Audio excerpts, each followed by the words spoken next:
बहुत बहुत धन्यवाद। अब मैं वीरेंद्र यादव जी से आग्रह करूंगा, जो अब आ गए हैं आगे अपनी बातें रखें। वीरेंद्र यादव जी। कौन बात नहीं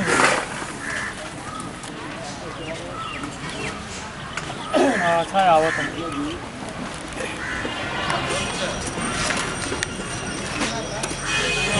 500 रुपये तो उनको से छोड़ के दे दिया। आज इस मंच पर उपस्थित हमारे राजद के जिला कार्यकारिणी के आदरणीय सम्मानित व्यक्ति लीलावती गिरी और राहुल जी, सोलन जी,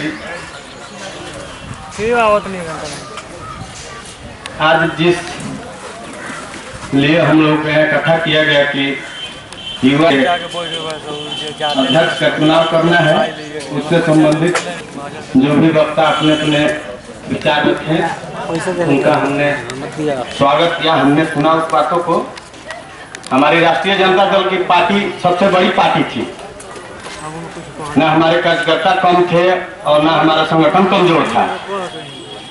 संगठन क्यों कमजोर हुआ और पार्टी क्यों कमजोर हो गई ये सब लोग जानते हैं।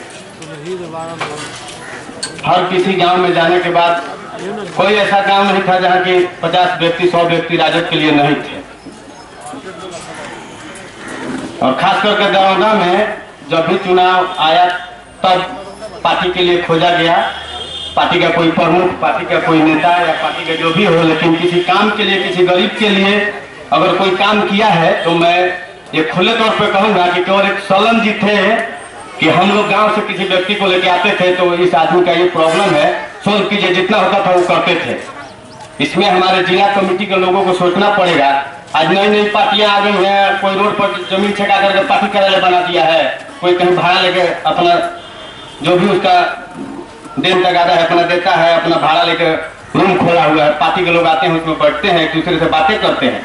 और हमारे राष्ट्रीय जनता दल का पार्टी का कोई कार्यालय नहीं है। आइए, घूमिए और जाइए।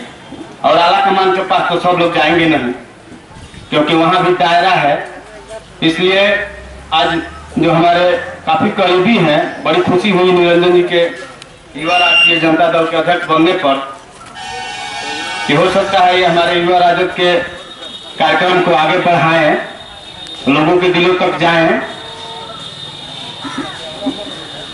सबसे पहले पार्टी को मजबूत करने के लिए हम लोगों को कहीं न कहीं एक अपना अस्तित्व बनाना होगा कार्यालय के तौर पर, ताकि हर पंचायत से किसी कार्यकर्ता को भेजा जाए या कहा जाए कि अगर आपका कोई काम है तो जाइए पार्टी कार्यालय पर भेज कीजिए। कोई परेशानी हो तो उनसे कहिए, देखिए कहां तक आपकी सहायता होती है। अगर किसी गरीब के लिए हम काम नहीं करेंगे तो अमीर तो अपना काम करा ही लेगा, क्योंकि उसके पास तो पैसा है, गरीब के पास पैसा नहीं है। और वोट में गरीब ही वो ताकत दिखाएगा, क्योंकि आज के समय में पैसा से कोई वोट नहीं ले सकता है। चुनाव आयोग का ऐसा नियम आ गया है कि जब गरीब के दिलों तक जाइएगा तो ही आपको वोट देगा। इसलिए हम सभी को उन गरीबों तक जाना है, उनके सुख दुख तक,